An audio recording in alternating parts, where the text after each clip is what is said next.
Assalamualaikum dan salam sejahtera kepada Dr. Muhammad Ihsan bin Rokiman dan rakan-rakan sekalian.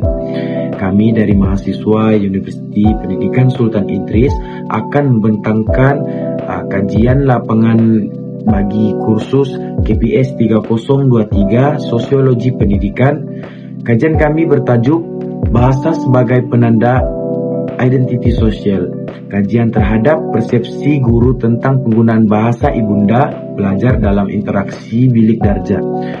Dari perspektif sosiologi pendidikan, sekolah ini bukan sekadar institusi akademik, malah bertindak sebagai agen sosialisasi sekunder yang mencerminkan kepelbagaian budaya, etnik dan linguistik masyarakat. Walaupun sistem pendidikan negara ini menetapkan bahasa Melayu sebagai bahasa pengantar seragam demi integrasi nasional, realiti mikro dalam bilik darjah sering memperlihatkan pertembungan dinamik antara dasar formal dengan realiti bahasa ibunda yang dibawa oleh pelajar. Kajian ini menggunakan kerangka teori fungsionalisme Emil Durkheim. Menurut Durkheim, sekolah berfungsi mengekalkan keharmonian, kestabilan dan solidariti sosial melalui nilai dan bahasa yang seragam. Oleh itu, kajian ini difokuskan untuk meneliti bagaimana guru menguruskan imbangan antara pengekalan identiti etnik pelajar dengan pembentukan integrasi nasional di peringkat akar umbi. Seterusnya, saya akan meneruskan bahagian 2, yaitu proses kajian dan metodologi. Bagi menerapkan realiti sosial ini secara mendalam, kami memilih pendekatan kualitatif dengan reka bentuk kajian lapangan. Pengumpulan data kumpulan dilakukan melalui kaedah temu bual bersama dengan seorang informan kami, yaitu seorang guru swasta yang telah berkhidmat selama 12 tahun di Sekolah Tawau Sabah.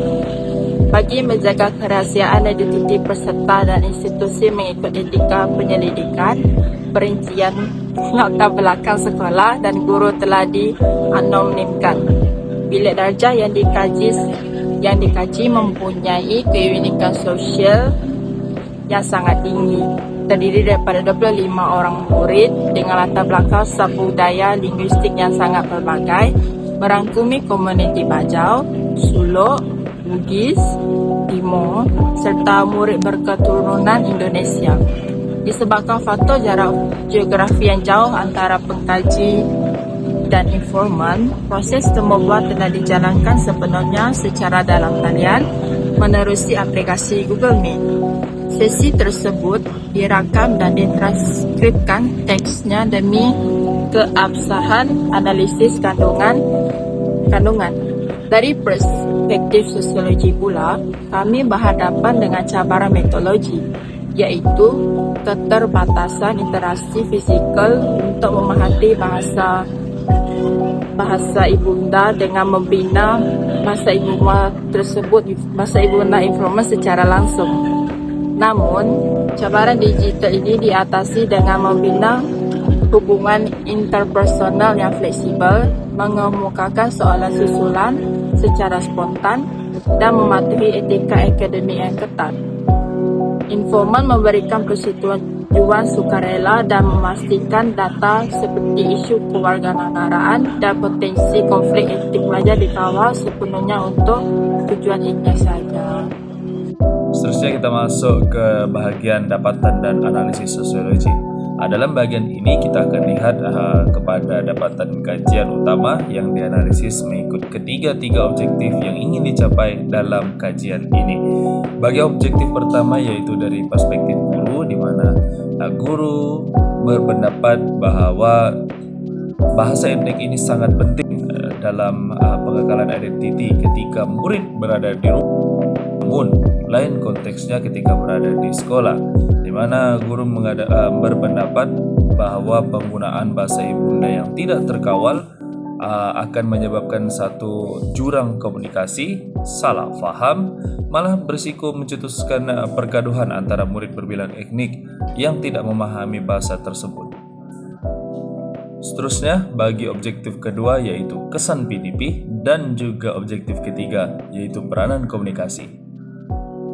Analisis sosiologi menunjukkan wujudnya jurang fungsional di mana apabila murid lebih memilih untuk menggunakan bahasa ibunda mereka, wujud impak negatif dalam pengurusan pembelajaran mereka. Mereka menghadapi kesukaran dengan memahami isi pelajaran bertulis, menjawab soalan subjektif, dan malah ketika mereka ingin menjawab soalan pemeriksaan, kerana mereka lebih cenderung untuk memahami bahasa ibunda mereka berbanding bahasa rasmi yang digunakan di sekolah. Dari sudut kesejahteraan sosial pelajar pula, data temu bual mendedahkan implikasi sosial yang amat membimbangkan. Bahasa ibunda sering digunakan sebagai senjata sosial eksklusif, di mana ini digunakan untuk mengejek atau membuli rakan sekelas lain tanpa difahami oleh guru mereka. Kesan buruknya ini akan membuatkan satu pengasingan kelompok berlaku di dalam kelas. Namun, dari sudut positifnya pula, guru menggunakan bahasa ibunda sebagai satu bantuan dengan menerjemahkan satu bahasa Melayu dengan bahasa Melayu yang sukar dipahami oleh pelajar. Menggunakan lensa funksionalisme Durkheim, tindakan guru menetapkan peraturan wajib berbahasa Melayu di sekolah merupakan satu usaha menegakkan norma sosial demi melahirkan solidariti mekanik dalam kalangan murid pelbagai etnik. Implikasi pengurusan pembelajaran menunjukkan bahawa kepelbagaian linguistik memerlukan intervensi struktur yang tegas agar bahasa kebangsaan kekal sebagai ejen integrasi nasional yang holistik di dalam bilik darjah. Melalui kajian lapangan ini, kami dapat memahami dengan lebih mendalam tentang peranan sosiologi dalam pendidikan. Sebagai bakal guru, kami sedar bahawa setiap murid datang daripada latar belakang budaya, bahasa dan pengalaman yang berbeza. Oleh sebab itu, bilik darjah merupakan satu ruang yang sangat berbagai.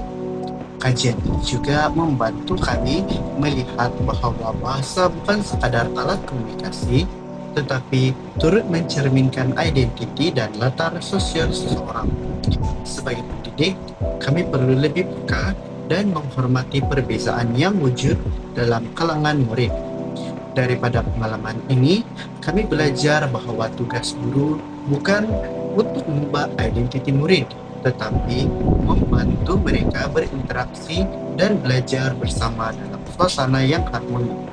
Pengetahuan sosiologi ini akan menjadi panduan kepada kami untuk menguruskan bilik darjah yang terdiri daripada pelbagai kaum dan budaya pada masa hadapan. Berdasarkan dapatan kajian, kami akan berusaha mewujudkan peraturan kelas yang lebih inklusif, sentiasa memberi motivasi tentang kepentingan bangsa kebangsaan dan memastikan murid yang kurang menguasai bahasa tidak dipinggirkan. Sebaliknya, mereka perlu diberi bimbingan dan sokongan supaya dapat belajar dengan lebih yakin.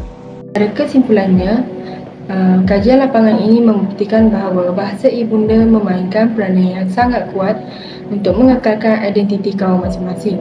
Namun, bagi memastikan kelancaran proses pengajaran, keharmonian sosial dan kesepaduan nasional, penguasaan dan penggunaan bahasa Melayu sebagai bahasa pengantar, utama di dalam bilik darjah mestilah dipertahankan dan dikawal sedia dengan bijaksana oleh para pendidik. Sekian, itu saja dari kumpulan kami. Terima kasih.